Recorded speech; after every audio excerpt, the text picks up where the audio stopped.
नमस्कार, मैं बलबीर कश्यप, बीओ कम ब्यासी राजौंद, कैथल, हरियाणा, भारत में आपका एक नई जानकारी के साथ एक नई वीडियो के बीच में आपका स्वागत करता हूं। चलिए, जानकारी क्या है ये आप स्क्रीन पर देख पा रहे हैं। आप सभी को विदित है कि 3 नवंबर को जो SEAS जो सर्वे 2023 होने जा रहा है उसके बारे में है ये जानकारी, यानी स्टेट एजुकेशनल अचीवमेंट सर्वे से संबंधित है। और इसमें ये जो मेनली जो वीडियो बनाने का तात्पर्य ये है कि जो रिस्पॉन्सिबिलिटी है FIs की, क्योंकि इसमें बहुत सारे इस बार नए FIs शामिल किए जाएंगे। वोकेशनल टीचर हैं, कुछ अन्य हमारे टीचर हैं, इसमें BEd के स्टूडेंट भी रहेंगे। तो उनके हिसाब से ये जानकारी बहुत वैल्यूएबल होती है और ये जानकारी उनको बहुत अच्छे से समझ लेनी चाहिए कि उनकी रिस्पॉन्सिबिलिटीज क्या क्या रहेगी। तो सबसे पहले हम एक छोटी सी वीडियो इस पर तैयार कर रहे हैं। तो सबसे पहले आपको जिस दिन आपको सर्वे पे जाना है या उससे पहले की जो कार्रवाई है वो आपने यहाँ पे देख लेनी है। तो सर्वे दिवस पर क्षेत्र अन्वेषक, जो कि फील्ड इन्वेस्टिगेटर का नाम है हिंदी में, क्षेत्र अन्वेषक द्वारा किया जाने वाला कार्य संक्षेप में निम्नलिखित है। सबसे पहले अपने परिचय पत्र के साथ विद्यालय मुखिया से मिले, यानी एकदम से आप क्लास में न जाके सबसे पहले अपने विद्यालय के मुखिया से मिले, जहाँ भी आपको स्कूल अलॉट होगा या जहाँ पे आपकी ड्यूटी लगेगी। सर्वे संबंधी सामग्री प्राप्त करें। सामग्री मैनुअल के पेज नंबर 9 के अनुसार सुनिश्चित कर लें। सर्वे से पहले फील्ड नोट में आधारभूत सूचना भर लें। यदि विद्यालय में सर्वे संबंधी कक्षा में केवल एक सेक्शन है तो फील्ड नोट्स में पॉइंट नंबर 11A भरना है, तथा सेक्शन 1 से अधिक है तो पॉइंट नंबर 11B भरना है। ये ट्रेनिंग में आप सभी को समझा दिया गया है कि किस तरह से जो सिलेक्शन ऑफ स्टूडेंट है और सिलेक्शन ऑफ जो सेक्शन है वो किस प्रकार से या क्या उसके अंदर फॉर्मूला लगेगा, जिससे आप सिलेक्शन ऑफ जो सेक्शन है वो कैसे करेंगे और कैसे सिलेक्शन ऑफ स्टूडेंट आपने करना है। तो जैसा कि जिन विद्यार्थियों को सर्वे में भाग लेना, तो उसकी परिस्थिति एक है ये, जहां केवल एक ही सेक्शन होगा। तो यदि केवल एक ही सेक्शन है और इसमें नामांकन हाजिरी रजिस्टर अनुसार 30 या इससे कम है तो सभी विद्यार्थियों का टेस्ट लिया जाएगा। इनका विवरण फील्ड नोट में सीट नंबर 1 में भरना है तथा विद्यार्थी ID, स्टूडेंट ID भी उनको प्रदान करनी है। इसी प्रकार यदि केवल एक सेक्शन है और इसमें नामांकन हाजिरी रजिस्टर अनुसार 30 से अधिक हैं तो केवल 30 बच्चों का ही चयन किया जाएगा। फील्ड नोट में सीट नंबर 1 में उस सेक्शन के सभी बच्चों को लिखें जो कि 30 विद्यार्थी कौन से टेस्ट के लिए चयन करने हैं। इसकी प्रक्रिया फील्ड नोट के पेज नंबर 5 के अनुसार अपनानी है। इसके बाद विद्यार्थी ID प्रदान उसको करनी है। अब ये थी कि जहाँ पे 30 से कम है विद्यार्थी या 30 से ज़्यादा, तो किस तरह से आपने सिलेक्शन ऑफ स्टूडेंट करना है। इसी प्रकार अगर परिस्थिति 2 आपके सामने आती है, जब 1 से अधिक सेक्शन होंगे वहाँ पे, तो उस वक्त आपको क्या करना है। यदि 1 से अधिक सेक्शन है तो सबसे पहले एक सेक्शन का चयन किया जाएगा, जिसकी प्रक्रिया फील्ड नोट के पेज नंबर 4 के अनुसार अपनाई जाएगी। चयनित सेक्शन में निम्नलिखित 1 या 2 में से कोई एक स्थिति होगी।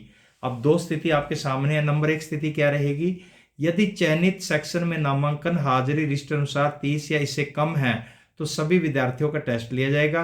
इनका विवरण फील्ड नोट में सीट नंबर 1 में भरना है। विद्यार्थी ID यानी स्टूडेंट ID भी इनको प्रदान करनी है। यदि केवल एक सेक्शन है और इसमें नामांकन हाजिरी रजिस्टर अनुसार 30 से अधिक हैं तो केवल 30 बच्चों का चयन ही किया जाएगा।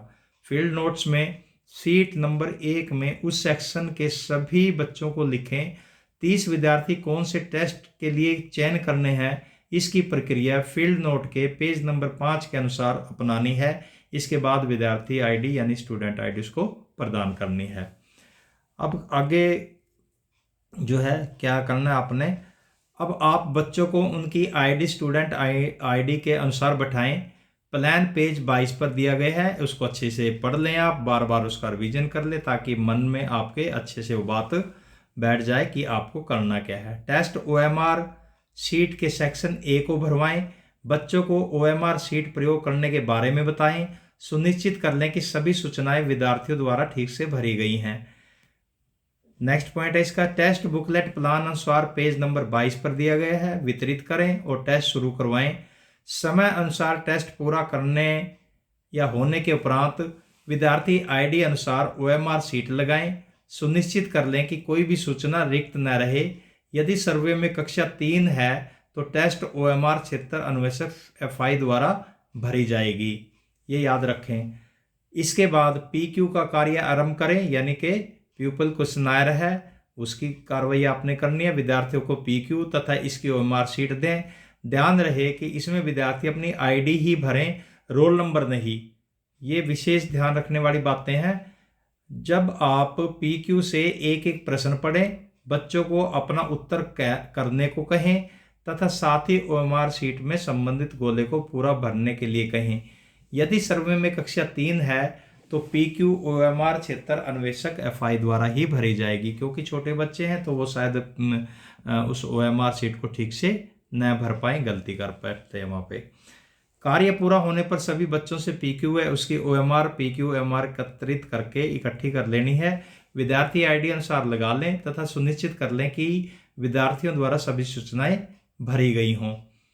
नेक्स्ट आ जाता है इसमें टीचर, जो TQ है यानी टीचर क्वेश्चनायर है, उस सेक्शन के पढ़ाने वाले अध्यापकों अंग्रेजी या हिंदी व गणित से ही भरवाएं। अंग्रेजी माध्यम स्कूलों में अंग्रेजी पढ़ाने वाला अध्यापक तथा हिंदी माध्यम स्कूलों में हिंदी पढ़ाने वाले अध्यापक से ही टीचर जो क्वेश्चनायर है वो भरवाना है आपने। यदि भाषा व गणित एक ही अध्यापक द्वारा पढ़ाए जा रहे तो केवल एक ही टीचर जो क्वेश्चनायर है वो भरवाएं, अलग अलग से ना भरवाएं। सुनिश्चित कर लें कि कोई भी सूचना इसमें रिक्त ना रहे, यानी खाली ना रहे। अब आ जाती है बारी स्कूल क्वेश्चनायर की। स्कूल क्वेश्चनायर विद्यालय मुखिया से भरवाएं। मुखिया की अनुपस्थिति में अगर विद्यालय इंचार्ज है तो उससे भरवाना सुनिश्चित करें, लेकिन इंचार्ज को भी सारी जानकारी वहाँ पे होनी चाहिए, तभी वो जो स्कूल जो क्वेश्चनायर है वो ठीक से भरवा पाएगा। अब आ जाता है फील्ड नोट चेक कर लें कि पूर्ण रूप से भरी हुई है। आपकी फील्ड नोट भी जमा होनी है तो वो अब तीनों जमा होने हैं, PQ TQ और SQ, साथ में फील्ड नोट्स भी, और वो जो आपके OMR सीट और क्वेश्चन पेपर आपने लिए वो भी यहाँ पे जमा होंगी। तो इसके बाद पेज नंबर 18 के अनुसार टेस्ट सामग्री पैक कर लें। पैक करते समय प्रत्येक पैकेट तथा उप पैकेट पर विवरण अवश्य लिखें, जैसे स्कूल का नाम, यूडाइस कोड संख्या इत्यादि। प्रयोग किए गए टेस्ट फॉर्म अलग से लिफाफे में लेकर आएँ, तो ये अलग अलग से आपको पैक करना है। इसके बाद आ जाता है पूरी सामग्री जो है ब्लॉक्स मैंने यानी BLC को उसी दिन जमा करवाएं। इसके बाद जो नोट है इसके अंदर सभी प्रकार के कोड मैनुअल अनुसार ही भरे जाएं। भाषा संबंधी कोड हिंदी के लिए 4 तथा अंग्रेजी के लिए 19 भरें। CWSN संबंधी कोड फील्ड नोट के पेज नंबर 2 पर दर्शाए गए हैं, क्योंकि वहाँ पे अलग अलग कैटेगरी होती है तो उनके कोड अलग अलग दिए गए हैं। यदि चयनित सेक्शन में विद्यार्थी 30 से कम है तो जितने भी विद्यार्थी हैं उन्हीं का टेस्ट लिया जाना है। किसी भी स्थिति में दूसरे सेक्शन के विद्यार्थियों को शामिल नहीं किया जाएगा। ये भी ध्यान रखने वाली बात है कि कहीं अगर 30 से कम बच्चे हैं तो उसमें से और दूसरे सेक्शन से वहाँ पे हम बैठा लें, तो ऐसा नहीं किया जाना है।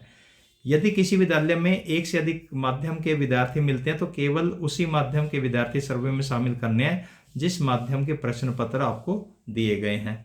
तो ये केवल जानकारी थी, केवल मात्र जो फील्ड इन्वेस्टिगेटर हैं उनके लिए थी। हालांकि ये सारी बातें उनको ट्रेनिंग में सही से बता दी गई होंगी, लेकिन फिर भी आप जो इसका मैनुअल है उसको बार बार पढ़ें, उससे जानकारी लेते रहें ताकि किसी प्रकार की गलती की गुंजाइश ना हो। यहाँ मैं एक बात और कहना चाहूँगा कि जो भी फील्ड इन्वेस्टिगेटर उस दिन स्कूल में जाते हैं तो समय अनुसार कार्य करें। अगर आप समय अनुसार कार्य नहीं करेंगे तो कहीं ना कहीं आप लेट हो जाएंगे उस कार्य को करने में। तो जिस प्रकार से आपको टाइम टेबल दिया गया है उसी अनुसार आपको उसी मुताबिक कार्रवाई करनी है। अगर आपको स्कूल में पहले पहुंचना है तो पहले पहुंचिए, अपनी तैयारी कीजिए। जैसे जैसे समय अलाउ करता है आपको उसी मुताबिक आपने जो कार्रवाई है वहाँ की उस दिन की वो पूरी करनी है, ताकि आप समय पे जाकर समय पे अपना काम करके और समय पे अपने जो संबंधित डॉक्यूमेंट है वो सारे समय पे जमा करके आप वहाँ से अपनी अटेंडेंस लेकर अपने घर को जा सकें।